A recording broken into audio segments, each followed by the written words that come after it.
एक बार एक शिकारी शिकार करने के लिए जंगल में पहुंचा। उसने अपने तीर पर बहुत ही खतरनाक जहर लगाया और शिकार को निशाना बना करके उसने तीर को छोड़ा, लेकिन उसका तीर चूक गया और तीर एक पेड़ पर जा लगा। वह पेड़ बहुत ही हरा भरा और बहुत सारे तोते उस पेड़ पर रहते थे। जैसे ही वह जहरीला तीर उस पेड़ पर जाकर लगा, वह पेड़ धीरे धीरे सूखने लगा और उस पेड़ पर जो भी तोते रहते थे वह एक एक करके उस पेड़ को छोड़कर जाने लगे। उस बड़े से पेड़ के कोठर में एक बहुत ही बूढ़ा तोता रहता था, जो बहुत ही धर्मात्मा और अच्छे मन का था।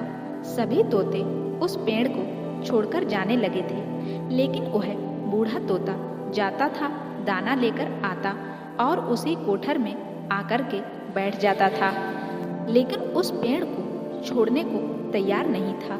बूढ़े तोते के साथियों ने कई बार आकर के उसे समझाया कि यह पेड़ सूख रहा है और किसी दिन गिर भी जाएगा, चलो किसी और पेड़ पर चलकर रहा जाए। लेकिन वह बूढ़ा तोता वहां से जाने को तैयार ही नहीं हो रहा था। अब यह बात देवराज इंद्र तक पहुंची।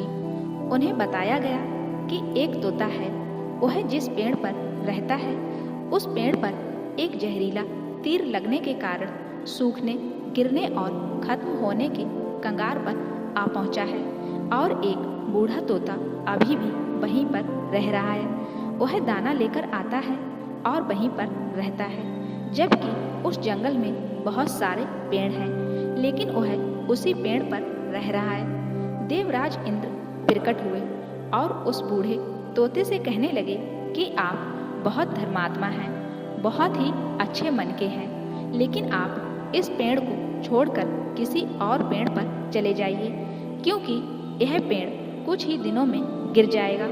तालाब के पास में बहुत से बड़े बड़े हरे भरे पेड़ हैं, बड़े बड़े कोठर हैं, उन पेड़ों पर फल भी लगे हुए हैं, उन्हें वहीं पर तोड़कर खा सकते हैं, लेकिन यहाँ से आप चले जाइए। तोता बोला, माफ कीजिएगा, इस पेड़ ने मुझे जीवन दिया है, शिकारियों से मेरी रक्षा की है, हर मौसम में मेरे साथ रहा है। एक कोठर मेरा घर है, यहाँ मैं पला बड़ा हूँ। इस पेड़ को मैं छोड़कर कैसे जा सकता हूँ? इस पर संकट आया है तो क्या मैं इसे छोड़कर चला जाऊँ? मैं ऐसा कभी नहीं कर सकता। देवराज इंद्र तोते के इस बात से बहुत ही प्रसन्न हुए।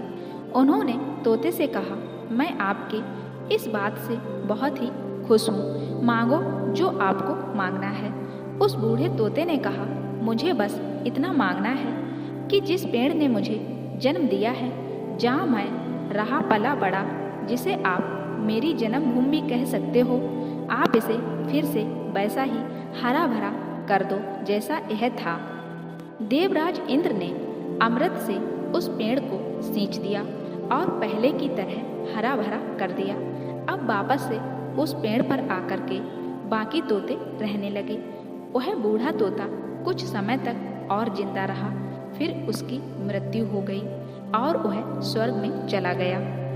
तो यह छोटी सी कहानी हमें सिखाती है कि जब भी किसी इंसान का बुरा दौर आता है तो इमोशनली वह टूटा हुआ होता है, उसे किसी सहारे की जरूरत होती है, किसी की आवश्यकता होती है। अगर आप ऐसे समय में उसे छोड़कर चले जाएंगे, उससे बात नहीं करेंगे, मुंह मोड़ लेंगे, तो आपसे बुरा कोई नहीं है, क्योंकि आप किसी के सुख का साथी बने या ना बने, लेकिन आपको हमेशा किसी के दुख का साथी जरूर बनना चाहिए।